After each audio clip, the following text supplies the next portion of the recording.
자, 이번 시간에는 순수익 환원 방법이다 해갖고 수익 환원법에서 일단 다른 요건은 일단 다 똑같다고 가정하는 겁니다. 순수익도 똑같고 자본 수익률도 똑같은데 부동산마다마다 뭐를요? 자본 회수율을 어떤 식으로 적용할 것인가 그 얘기를 하는 겁니다. 일단 다른 건 다 똑같다고 가정한 상태에서 자, 어쨌거나 이렇게 볼게요. 수익 가치는 어떻게 구한다고요?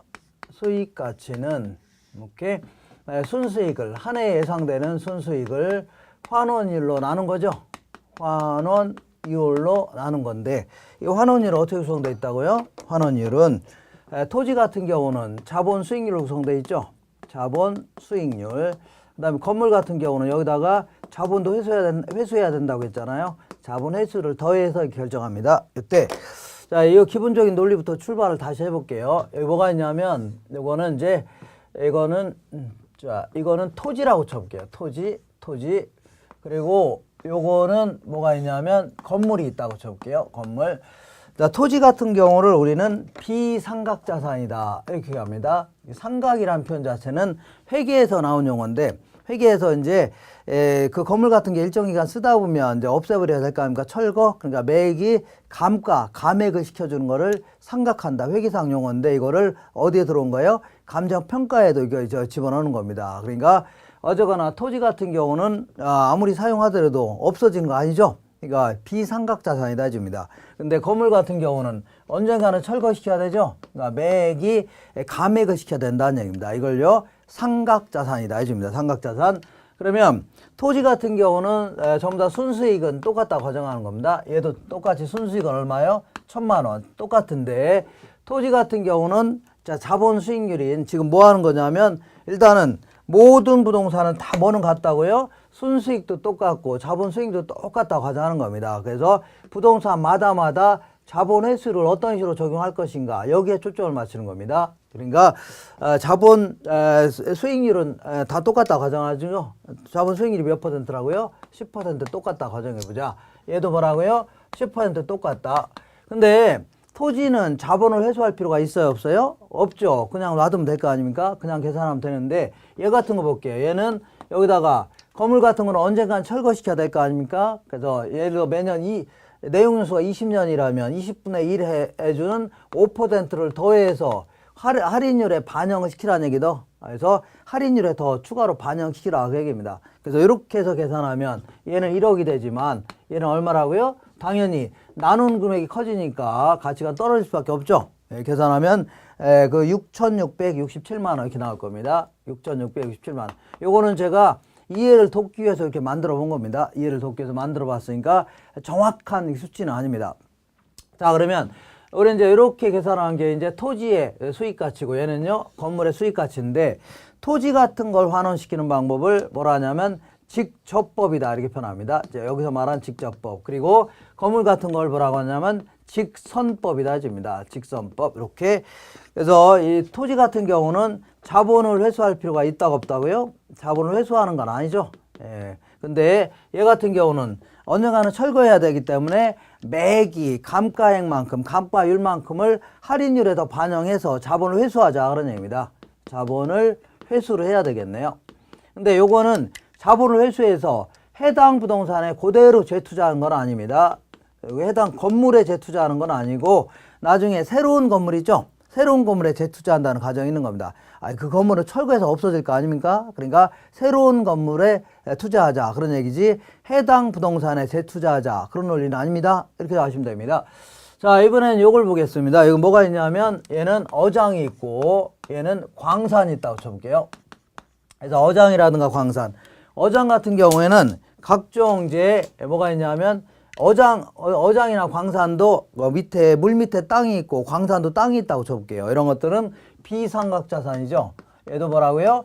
비상각자산. 토지 같은 경우는 비상각자산인데 어장 밑에도 물 밑에 토지가 있다고 간주하는 겁니다. 근데 어장이라든가 광산을 운영하려면 각종 어구용 도구라든가 광산용 도구 같은 거 있죠. 이런 것들은 언젠가는 폐기 처분해야 될 거 아닙니까? 그러니까 뭐까지 포함되어 있다고요? 상각자산까지 포함되어 있다는 얘기입니다. 상각자산 이렇게 언젠가는 폐기 처분해야 되니까 포함되어 있다. 그러면 편의상 전부 다 순수익은 1,000만 원이라고 가정하는 겁니다. 1,000만 원이라 가정하자. 이거 전부 다 뭐 또요? 네, 그 자본 수익률은 똑같다고 가정하는 겁니다. 똑같다 가정하는데, 자, 어쨌거나 얘도 삼각자산이 있으니까 자본을 회수를 해야 되겠네요. 5%를 회수해야 된다 가정해보자. 이해를 돕기 위해서 이렇게 쓴 거니까 정확한 수치는 아니라겠죠. 네. 근데 자본을 회수해야 되는데 어장이나 광산 같은 경우는 특히 어장 같은 경우는 물고기가 씨가 마르지 않은 이상은 자본을 회수해서 계속 해당 어장에 재투자 가능하다 그런 얘기죠. 광산도 마찬가지로 자본을 회수해서 뭐 광산은 뭐 하루 이틀 한두 해 운영하고 마는 게 아니죠. 여기다 재투자가 가능하다 그런 얘기입니다. 둘 다 뭐가 가능하다고요? 재투자가 가능하다. 그러면 재투자하게 되면 자본을 회수해서 재투자하게 되면 재투자에 따른 수익이 생길 수 있는 거 아닙니까? 그게 이제 핵심적인 내용인데, 여기 뭐가 있냐면 어장이 있다고 치자. 여기는요 광산이 있다고 치자. 그러면 어장이나 광산은 자본을 회수한 다음에 그걸 다시 재투자하면 재투자에 따른 이익이 생기는 거죠. 재투자액 대비 이익률이 3%라고 쳐볼게요. 3%. 둘 다 3%라고 가정한다면, 근데 어장 같은 경우는 물고기가 씨가 말리지 않은 이상은 영원히 재투자 수익률이 발생하는 거죠. 근데 광산 같은 경우는 언젠가는 광산은 광물 채굴이 끝나면 언젠가는 폐기 처분해야 될 거 아닙니까? 그러다 보니까 일정 기간 동안에만 재투자 수익이 생기고, 그다음부터는 뭐라고요? 이걸 그 해당 부동산으로부터는 재투자 수익률이 이때까지만 생기고, 그다음부터는 은행 같은 데 묻어놓는다고 가정하는 겁니다. 그래서 은행 같은 데 묻어놓는다면 1% 정도가 된다고 쳐볼게요. 수익률이. 자, 그러면 그 전체 기간을 동안에 얘는 3% 매년 재투자에 따른 수익이 발생하지만, 얘는 일정 기간 동안에만 재투자에 따른 수익이 발생하고, 그 다음에부터는 나머지는 그냥 은행 같은 데 묻어놓는다고 가정한다면 전체적인 평균적인 재투자 수익률은 낮아질 수밖에 없다는 얘기입니다. 2% 정도 예를 들어서. 그러니까 자, 다시 한번 볼게요. 어장 같은 경우는 5%를 자본 회수했는데 이걸 재투자했더니 한 3% 정도의 재투자 수익률이 생긴다는 얘기죠. 그러다 보니까 결국은 2% 정도만 자본 회수해도 된다, 그런 논리입니다. 근데 광산 같은 경우는 5%를 자본 회수해 갖고 요거를 재투자하게 되면 2% 정도의 재투자 수익률이 생긴다는 얘기죠. 그러다 보니까 결국은 3%만 재투자해도 된다, 그런 논리입니다. 그러다 보니까 요거 계산하니까 1,000만 원을 12%로 나눈 거고 1,000만 원을 얘는 13%로 나눈 거 아닙니까? 그러니까 12% 나누면 얘는 얼마가 되냐면 8,333만 원이 될 겁니다. 3만 원. 요거는요 뭐 아마 7,692만 원 정도 될 거예요. 7,692만 원. 이거는 아까도 얘기했지만 정확한 수치가 아니라 이해를 돕기 위해서 이렇게 제가 이제 각색을 좀 해본 겁니다. 각색. 자, 그러다 보니까 결국은 어장 같은 걸 환원시키는 방법을 우리는 뭐라고 하냐면 이걸 연금법이다, 여기서 얘기합니다. 연금법. 그 다음에 광산 같은 걸 환원시키는 방법을 상환기금법 해줍니다. 상환기금법이다. 그래서 연금법 같은 경우에는 어디 갔어요? 이렇게 얘 같은 경우는 연금법이 됐든 상환기금법이 됐든 뭐가 있다고요? 이렇게 자, 삼각자산이기 때문에 자본을 회수해야 되는 거 아닙니까? 자본을 회수를 해야 된다. 얘 또 뭐라고요? 자본을 회수해야 되는데, 자, 건물하고는 다르게 자, 자본을 회수해서 자, 이 해당 부동산에 곧바로 재투자 가능하다는 얘기입니다. 얘도 뭐가 가능하다고요? 재투자가 가능하다. 근데 어장 같은 경우는 영원히 재투자한다고 가정하는 겁니다. 영원히 재투자한다고 가정하는 데 비하여 얘는 일정 기간 동안에만, 광물이 채굴되는 기간 동안에만 재투자한다고 가정하는 겁니다. 아니네? 그러다 보니까 어장 같은 경우는 재투자에 따른 수익률도 애초의 수익률하고 똑같이 거기다 계속 재투자한다고 가정하는 겁니다. 원래의 어장에 따른 수익률 있죠? 그걸 얻을 수 있는 데다 계속 재투자한다고 가정하는 거기 때문에 한 종의 환원율만 사용합니다. 한 종. 근데 얘 같은 경우는 일정 기간 지나면 광산에는 재투자를 못하죠. 그러다 보니까 다른 데다가 그냥 묻어놓는다. 다른 이런 걸 축적율이라 표현합니다. 이런 게 2종의 환원율을 사용합니다. 2종의 환원. 일정 기간 지나면 해당 그 광산엔 재투자가 불가능하죠. 그러니까 다른 데다가 묻어놓는다, 뭐 이렇게 가정하는 겁니다. 그때 얻을 수 있는 수익률을 축적이율이다, 이렇게 해서 계산하겠다는 얘기죠. 그러니까 자, 이러한 내용을 가지고 좀 기억을 좀 하셔야 되는데, 여기서는 뭐 중요한 내용은 자, 이틀 오른쪽으로 갈수록 건물 쪽으로 갈수록 환원율은 점점 어떻다 커지는 겁니다. 환원율이 점점 커진다는 얘기는 나누는 금액이 커진다는 얘기죠. 그러니까 이 수익 가치는 점점 이렇게 토지 쪽으로 갈수록 커질 수밖에 없는 겁니다. 이렇게 그래서 그런 내용 추출해서 좀 정리를 좀 해두셔야 됩니다. 이렇게 거기 환원 방법에 비교돼서 환원율의 크기하고 수익 가치의 크기 있죠. 여기 나와 있으니까 그거 좀 나중에 좀 암기하고 좀 들어가셔야 됩니다. 자, 이렇게 해서 그 수익 환원법에 대한 아주 어려운 얘기를 했는데, 그래서 기본적인 논리 자체만 좀 잘 생각하면서 정리하시면 됩니다. 예제를 한번 확인해 보겠습니다. 거기 다음과 같은 조건 하에서 수익 환원법에 의하여 평가한 부동산의 가치는 한번 계산해 보겠습니다. 여기는 여러 가지 형태로 문제에서 물어볼 수 있는데, 여기서는 자, 거기 보니까 어쨌거나 순영업소득을 뭘로 나눈 거라고요? 환원이율로 나눈 건데, 순영업소득은 거기 계산할 수 있겠네요. 왜냐하면 유효 총소득에서 영업 경비를 빼낸 게 순영업소득이죠. 그러니까 순영업소득을 뭐로 나눈 거라고요? 환원이율로 나눈 게 수익 가치 아닙니까? 수익 가치. 이걸 구하라. 뭐 그 얘기인데. 자, 순영업소득은 유효 총소득에서 영업 경비 8,800만 원 빼니까 3천만 원이네요. 순영업소득은 3천만 원이다. 요거 일단 알 수 있겠고 3천만 원. 이렇게 그 다음에 환원율을 계산해야 되는데, 환원율은 주어진 자료를 가지고 구할 수 있는 것들은 뭐밖에 없다고요? 이거는 이제 물리적 투자결합법이죠. 요걸로 구할 수밖에 없네요. 물리적 투자결합법. 그래서 토지 환원율을 어떻게 계산하면 돼요? 자, 토지의 환원율은 5%, 얘는 5%. 그 다음에 건물의 환원율은요 10%네요. 그 다음에 토지와 건물의 가격 구성비가 40대 60이죠. 여기다 0.4를 곱해주고 여기다는요 0.6을 곱해주면 됩니다. 그러면 종합 환원율을 계산할 수 있네요. 이거 계산하면 8%가 나올 겁니다. 그럼 여기다가 8%니까 3천만 원 나누기 0.08 해주면 됩니다. 0.08 해주면 아마 3억 7,500만 원 나올 겁니다. 3억 7,500만 원 이렇게 계산하면 돼요. 상당히 이것도 이런 전체적인 내용을 모를 경우는 상당히 풀기가 힘든 그런 문제입니다. 자, 이렇게 해서 뭘 좀 알아봤냐면 수익 환원법에 대한 전체적인 얘기를 좀 알아봤습니다. 자, 이번에는 수익 방식에 의해서 임료를 평가하는 방식을 수익 분석법이라 하는데, 수익 분석법은 한 마디 정도만 아시면 됩니다. 일단은 두 마디는 알아야 되겠네요. 일단은 수익 방식에 의해서 임료를 평가하는 걸 뭐라 한다고요? 수익 분석법이다. 그리고 요거는 부동산 잔여법 하에 나왔는데, 요거는 기업용 부동산에만 적용할 수 있다. 이거만 아시면 됩니다. 기업용 부동산이 아닌 경우에는 이러한 논리 자체를 적용할 수 없다. 이것만 좀 아시면 됩니다. 무슨 얘기냐면 이런 얘기예요. 어떤 기업용 회사 부동산이 있다고 쳐볼게요. 회사 부동산이 있는데, 자, 이 회사를 운영하다 보면 뭐가 생긴다고요? 이 수익이 생기죠?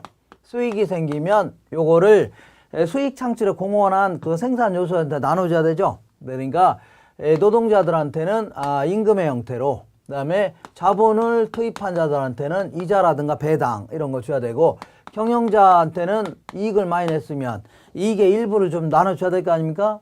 그리고 이 부동산도 공헌했죠. 부동산. 그 나머지가 이제 부동산도 공헌했다 그런 얘기입니다. 그러면 이때 이제 부동산 잔여법이라는 게 뭐냐면 이런 것들에 의해서 영향을 받는데, 이때 노동자본 경영에 우선해서 배분해 줘야 된다. 왜냐하면 노동자한테 정상 이상의 급여를 안 주게 되면 바로 빠져나가죠.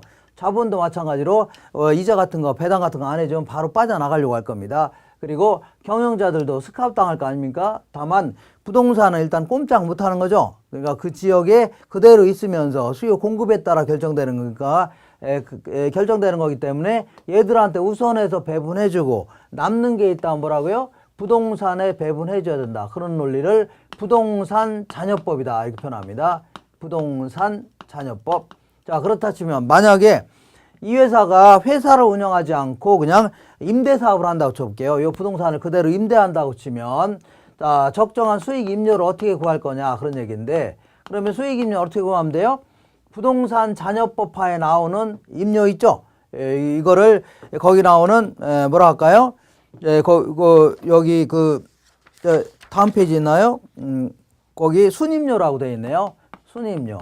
부동산 잔여법화에 나온 순임료죠. 여기다가 아무리 그러니까 최소한 여기 부동산에 귀속되는 순임료는 받아내야 될 거 아닙니까? 이런 건 안 들어간다 하더라도 임대만 하니까 이런 건 안 들어가도 되는 거죠. 그러니까 임대만 하더라도 뭐는 들어간다고요? 순임료는 받아내야 되겠죠. 예, 부동산 잔여법화에 나오는 순임료는 받아내야 되는데 아무리 임대만 한다 하더라도 재산세 이런 거 내야 될 거 아닙니까? 그러니까 여러 가지 필요로 하는 여러 가지 제 경비를 더해서 임료를 책정하겠다는 것을 우리는 수익 분석법이라는 겁니다. 근데 이 수익 분석법은 이러한 논리를 적용하려면 이러한 식으로 기업용 부동산 있죠?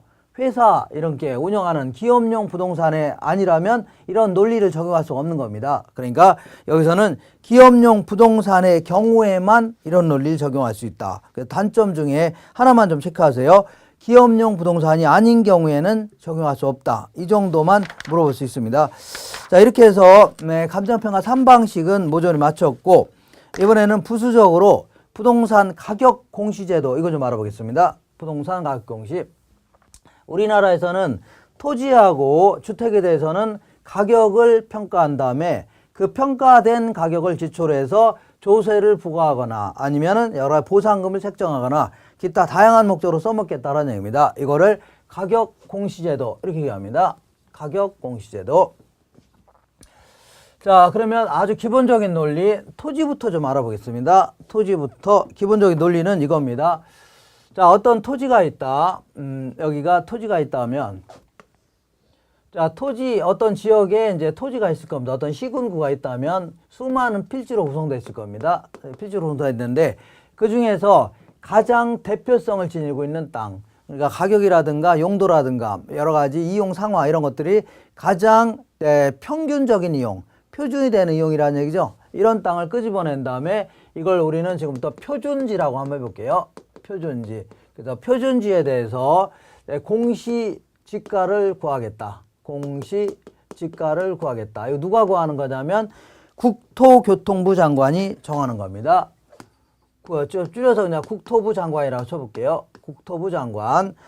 이 사람이 평가하는 건데 어떻게 평가하는 거냐면 물론 자기가 직접 평가하는 건 아니고 평가사들 시켜서 이제 평가하는 겁니다. 그래서 보통 1월 1일을 가격 기준으로 해갖고 기준 시점으로 해갖고 1월 1일 이때 이제 제곱미터당 가액을 결정한 거 있죠. 요걸 뭐라고 한다고요? 표준지 공시지가 이렇게 합니다. 표준지 공시지가다. 그러면 자, 이 국토교통부 장관이 평가한 표준지 공시지가를 기초로 해갖고 관할 시장 군수 구청장은 시, 군, 구청장 있겠죠? 구청장은 자기 동네에 있는 모든 토지가 있을 거 아닙니까? 여러 수많은 필지가 있는데 이 필지에 대해서 자, 이 수많은 필지가 있을 거 아닙니까? 물론 1월 1일을 가격 기준으로 해갖고 필지별로 제곱미터당 가액을 결정한 거 있죠? 요걸 우리는 개별 공시지가 이렇게 합니다. 개별 공시지가. 다시 한번 해볼게요. 자, 어떤 지역마다 이제 대표성을 지니고 있는 땅이 있겠죠? 이 땅을 끄집어낸 다음에 뭘 구했다고요? 표준지 공시지가를 구했다는 얘기죠. 그러면 요걸 기초로 해서 관할 시장 군수 구청장은 자기 동네에 있는 모든 땅에 대해서 필지별로 제곱미터당 가액을 구하는데 이것도 지 마음대로 결정하면 안 되고 국토교통부 장관이 제공하는 표준 주택 토지 가격 비준표라는 게 있습니다. 이걸 기초로 해갖고 평가하는 거죠. 이걸 뭐 한다고요? 개별 공시지가. 일단은 이런 식으로 토지를 평가합니다. 그리고 단독주택도 이와 유사하게 평가하는데 이걸 다시 한번 적어보겠습니다. 지금까지 한 얘기를. 자, 다시 한번 적어본다면 이런 식으로 한번 해보겠습니다. 자, 여기는 뭐가 있냐면 토지가 있고 토지도 평가하도록 하고 있고 이제 주택도 평가하도록 하고 있는데 토지는 이렇게 두 가지 항목으로 나눠보겠습니다. 토지는 표준지 공시지가다. 그 다음에 얘는 뭐라고요? 개별 공시지가다입니다. 그래서 표준지 공시지가는 누가 이제 결정 공시하는 거냐면 국토교통부 장관이 결정 공시하는 겁니다. 개별 공시지가는요, 표준지 공시지가를 기초로 해갖고 관할 시장 군수 구청장이 시군 구청장이 평가하는 건데 이때 저 주의할 것은 국토교통부 장관이 곧바로 결정 공시하는 건 아니고 국토교통부 장관이 결정 공시할 때는 중앙부동산평가위원회의 심의를 거쳐서 결정 공시하는 겁니다. 그리고 시군구청장이 결정 공시할 때는 시군구 그 부동산평가위원회 있죠. 이거 심의를 거쳐서 결정한다. 이렇게 얘기하면 됩니다. 그러면 이건 언제까지 공시하냐면 표준지 공시지가는 2월 말경까지는 그 공시해야 됩니다. 2월 말경까지는 다 정하고 있으면 요걸 기초로 해서 개별 공시지가는 언제까지예요? 5월 31일까지 시장, 군수, 구청장이 전부 다 정해놓고 있는 거 있죠? 요거를 개별 공시지가입니다. 2월 말. 자, 5월 30일까지. 그리고 주택 같은 경우는 두 가지 형태로 나눠서 이제 공시합니다. 이거는요, 단독주택이다. 얘는요, 공동주택이다. 이 구분하는데, 단독주택은 토지하고 거의 유사하게 이제 공시합니다. 먼저, 그 지역마다 대표성을 지니고 있는 단독주택 있죠? 이걸 가지고서 끄집어낸 다음에 평가한 것을 표준주택가격이다 해줍니다. 표준주택가. 누가 하는 거냐면 국토교통부 장관이 작성하는 겁니다. 그러면 자, 요걸 표준주택가격을 기초로 해서 관할 시장, 군수, 구청장은 시군, 구청장은 표준주택가격을 기초로 해서 자기 동네에 있는 모든 단독주택에 대해서 하나하나 해서 평가한 것을 개별주택가격 해줍니다. 개별주택가격이다. 자, 이때 표준주택가격을 언제까지 이제 공시해 놓아야 되냐면 1월 말경까지는 이제 공시하도록 하고 있습니다. 그리고 이건 언제까지요? 개별 주택가격은요 4월 30일까지 공시해야 됩니다. 4월. 그다음에 공동주택가격은 표준 아니면 공동 이렇게 구별하는 게 아니라 이거는 이제 공동주택 가격 하나로만 공시합니다. 공동주택 가격 하나로만 공시하는데 이걸 누가 하는 거냐면 국토교통부 장관이 작성하는 겁니다. 그래서 국토교통부 장관이 전국에 있는 모든 아파트라든가 연립 이런 걸 다 끄집어낸 다음에 하나하나 이제 전수조사를 통해서 하나하나 다 평가하는 겁니다. 물론 이거를 이제 국토교통부가 직접 하기는 힘드니까 한국감정원에 의뢰해갖고 감정원에서 이걸 평가를 합니다. 그래서 하나하나. 그래서 전국에 있는 모든 아파트들 전부 다 싸잡아서 평가해 놓은 걸 뭐라 한다고요? 공동주택가격이다 해줍니다. 그래서 이거 언제까지 한다고요? 그것도 4월 30일까지 이렇게 평가하도록 하고 있습니다. 그러면 얘네들 어디다 써먹냐? 이거 알아보겠습니다. 어디다 써먹냐면 어쨌거나 이 표준자가 들어간 거 있죠? 표준자가 들어간 것은 전부 다 개별 그 공시지가라든가 개별 주택가격이죠? 요걸 평가하기 위한 평가 기준입니다. 평가 기준. 이것도 마찬가지로 뭐라고요?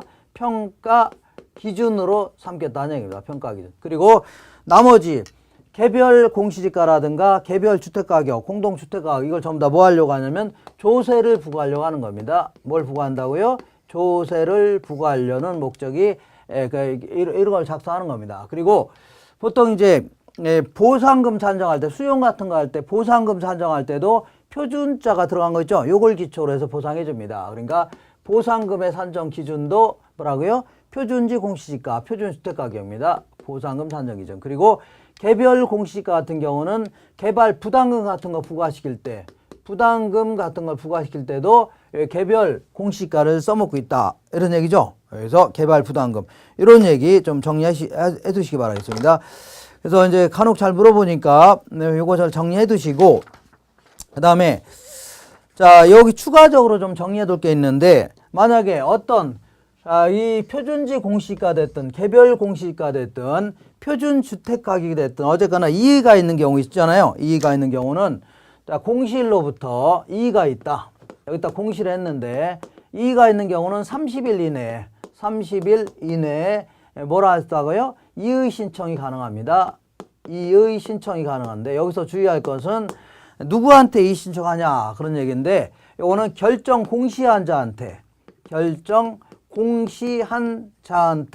이의 신청해야 됩니다. 무슨 얘기냐면 만약에 표준지 공시가에 대해서 이의가 있다. 그럼 누구한테요? 국토교통부 장관한테 이의 신청해야 됩니다. 만약에 이 개별 주택가격에 이의가 있다. 그럼 누구한테요? 시장, 군수, 구청장 있죠? 여기다가 이의 신청해야 되는 겁니다. 그러니까 결정 공시한 자한테 이의 신청해야 되는 거고 그다음에 경일정 공시를 한 자는 이의 신청을 받은 날로부터 그 기간이 만료된 날이죠. 그래서 이의 신청 기간이 만료된 날짜로부터 30일 이내 30일 이내에 요거를 자 이거 심사에서 심사 결정한 다음에 심사에서 결정한 다음에 이걸 통보해 주도록 해야 됩니다. 통보. 물론 이거 서면으로 통보해 줘야 돼요. 서면으로 30일 이내에 통보해 줘야 된다. 그런 얘기죠.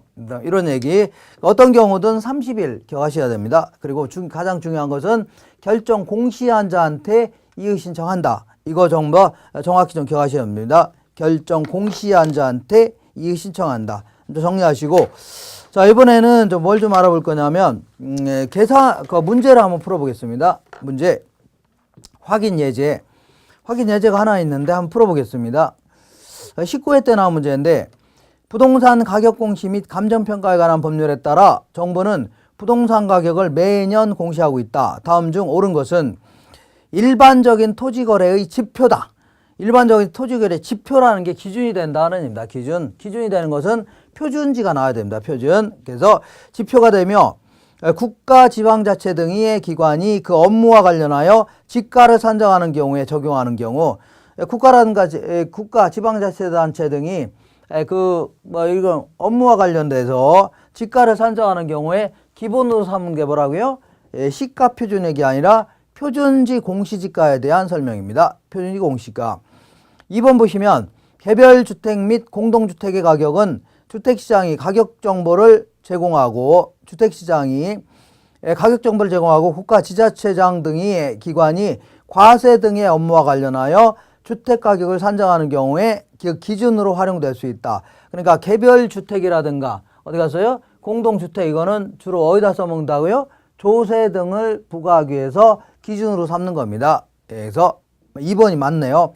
3번 보시면 개별 공시지가에 대하여 이의가 있는 자. 그럼 개별 공시지가에 대해서 이의가 있는 자는 누가? 결정 공시한 자가 시장, 군수, 구청장이죠. 시군, 구청장에게 이의 신청해야 됩니다. 그러니까 이의가 있는 자는 개별 공시지가의 결정 공시일로부터 30일 이내에 서면으로 국토교통부 장관에게 이의를 신청할 수 있다. 국토교통부 장관이 아니라 누구한테요? 시군, 구청장한테 이의 신청할 수 있다. 이렇게 해줘야 됩니다. 그래 틀렸네요. 그 다음에 4번 보시면 자 시장, 군수, 구청장은 공동주택에 대하여 매년 공시기준 현재의 적정 가격을 조사 산정하여 한국감정원 공동주택가격심의위원회 심의를 거쳐 공시하고 이를 관계 행정기관 등에 제공해야 된다. 여기서는 공동주택을 누가 결정 공시한다고요? 시장, 군수, 구청장이 아니라 국토교통부 장관이 결정 공시하는 겁니다. 그러니까 시장, 군수, 구청장이 아니라 국토교통부 장관은 해줘야 됩니다. 그리고 그 밑에 해설도 좀 틀렸는데 한국감정원 공동주택가격심의위원회가 아니라 중앙부동산평가위원회 여기에 심의를 거쳐야 됩니다. 중앙부동산평가위원회 심의를 거쳐야 됩니다. 5번 보시면 국토교통부 장관은 공시기준을 이후에 분할 합병 등이 발생한 토지에 대해서는 대통령령으로 정하는 날을 기준으로 하여 개별 공시지가를 결정 공시해야 된다. 그러면 개별 공시지가를 결정 공시하는 자는 누구라고요? 시장, 군수, 구청장 아닙니까? 그럼 이거를 그 이후에 분할 합병돼서 이걸 다시 평가하는 것도 다 누가 한다고요? 시장, 군수, 구청장이 하는 겁니다. 그러니까 5번은 국토교통부 장관이 아니라 시군, 구청장은 공시기준 이후에 분할 합병 등이 발생한 토지에 대해서는 대통령령이 정하는 날 기준으로 하여 개별 공시가를 결정 공시해야 된다. 이렇게 해줘야 됩니다. 이건 약간 좀 어렵게 나온 문제인데 좀 쉽게 나온 문제도 많이 있습니다. 그 다음에 자 지금부터 이제 감정평가 실시다 해갖고 이 감정평가 규칙에 따라서 물건별로 어떤 식으로 평가하는 게 원칙이냐 이런 얘기를 쭉 알아보겠습니다.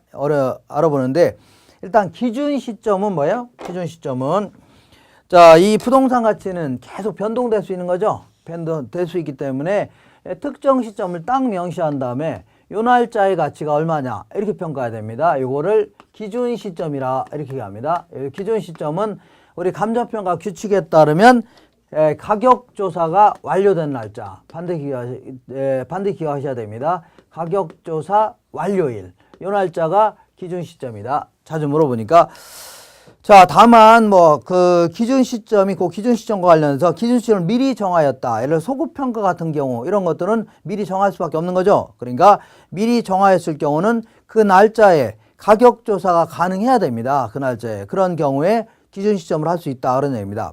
그리고 감정평가업자는 필요에 따라서 변호사라든가 전문가들의 자문을 거쳐서 감정평가할 수 있도록 하고 있습니다. 그리고 대상 물건을 확인하는 데는 원칙적으로 실지조사가 원칙입니다. 실지 가서 하나하나 다 조사하는 게 원칙이라는 얘기죠. 다만 예외적으로 객관적이고 신뢰할 수 있는 자료가 충분히 확보되어 있는 경우 있죠. 이런 경우는 실지조사를 생략할 수 있는데 그 경우라도 어떤 경우냐면 천재지변이라든가 전시사변, 그 다음에 뭐 법령에 따라 물리적인 접근 같은 게 곤란한 경우 있죠.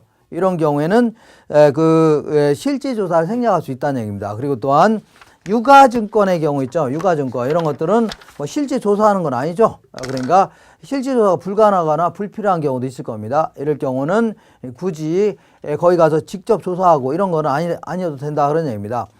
그 다음에 간혹가다 이제 물건별 감정평가다 해갖고 간혹가다 잘 물어보는데 이 토지를 감정평가하는 것은 원칙적으로 공시지가 기준법을 적용하는 게 원칙입니다. 공시지가 기준법은 일종의 거래 사례 비교법인데 거래 사례를 최근에 거래했던 사례를 기초로 하는 게 아니라 그 표준지 공시지가 있죠. 요걸 기초로 해서 평가하라는 얘기입니다. 요걸요 공시지가 기준법이라는 겁니다. 예를 들어서 어떤 지역이 있는데 요 땅을 토지의 감정평가를 하려고 한다. 그럴 경우는 요 근처에 표준지 공시지가가 있겠죠. 요걸 가지고 수정해주라 그 얘기입니다. 이걸요 공시지가 기준법이다 해줍니다.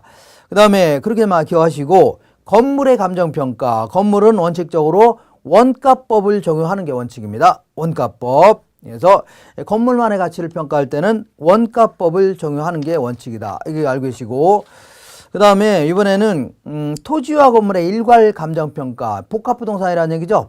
근데 복합부동산을 평가할 때는 뭘로요? 거래 사례 비교법. 건물만의 가치를 평가할 때는요 원가법이 원칙이지만 토지 건물 한꺼번에 평가할 때는 뭘로요? 거래 사례 비교법으로 평가함이 원칙입니다.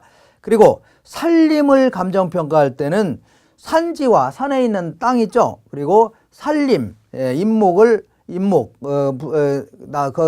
서 있는 나무들 아닙니까? 이걸 분리해서 평가하는 게 원칙입니다. 그러니까 산지와 인목을 구분해서 평가하는 게 원칙인데 이때 인목 있죠. 인목은 거래 사례 비교법을 적용하는 게 원칙입니다. 거래. 다만 소경 농림 목림이라고 해서 지름이 16cm가 안 되는 조그만 나무들 있죠. 이런 것들은 아무래도 16cm가 안 되는 것들, 이런 것들은 아직 자라다 마른 나무이기 때문에 이 원가법을 적용할 수 있도록 하고 있습니다. 원가법이 봐요.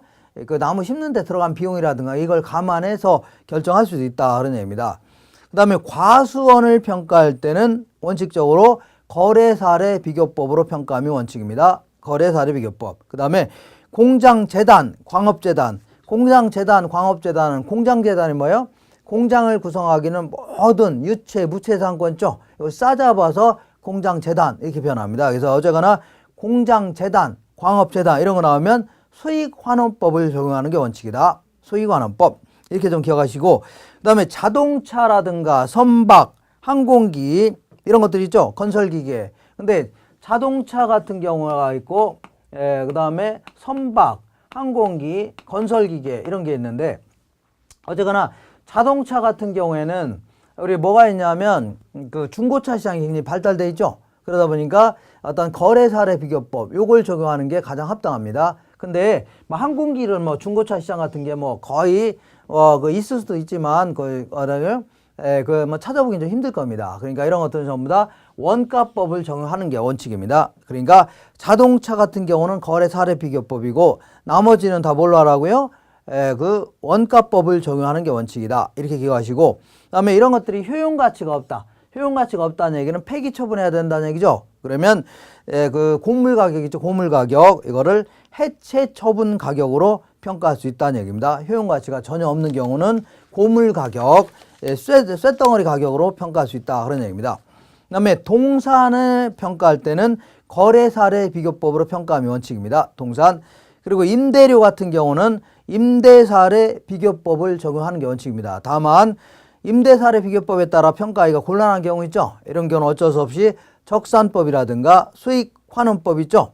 수익분서법 이런 거 적용할 수 있다. 이렇게 하시면 됩니다. 그 다음에 무형자산은 형태가 없는 것들이죠. 형태가 없는 영업권, 특허권, 실용신앙권, 뭐 디자인권, 상표권 이런 건 전부 다 그 수익환원법을 적용한다. 무형자산은 전부 다 형태가 없는 것들이죠. 이런 것을 전부 다 수익환원법을 적용한다. 이렇게 기억하시면 됩니다. 그리고 유가증권 같은 경우에는 뭐 시험에 물어볼 가능성은 없으니까 한번 쭉 한번 시간 나시면 읽어보시고 그렇지 않으면 무시해도 됩니다. 자, 이렇게 해서 그 확인 예제를 한번 풀어보고서 끝내겠습니다. 감정평가에 관한 규칙상 부동산의 평가 방법에 관한 설명으로 틀린 것은 건물의 평가는 뭘로 하라고요? 원가법으로 하는 게 원가법으로 하라고 했죠. 무조건 원가법으로 하라고 하고 있습니다. 2번 보시면 산림은 임지와 임목을 구분하여 평가해야 하며 임목의 평가는 수익환원법에 의하되 소경목림은 거래사례 비교법에 의할 수 있다. 거꾸로 해줘야 됩니다.